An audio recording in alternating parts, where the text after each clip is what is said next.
রূপসে waterfalls. এখানে একটা মন্দির দেখা যাচ্ছে।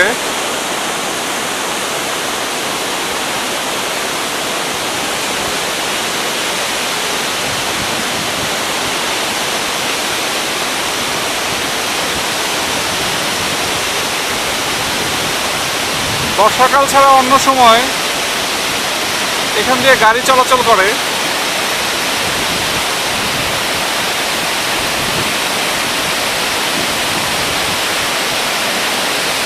এই জায়গাটা দিয়ে গাড়ি যায়।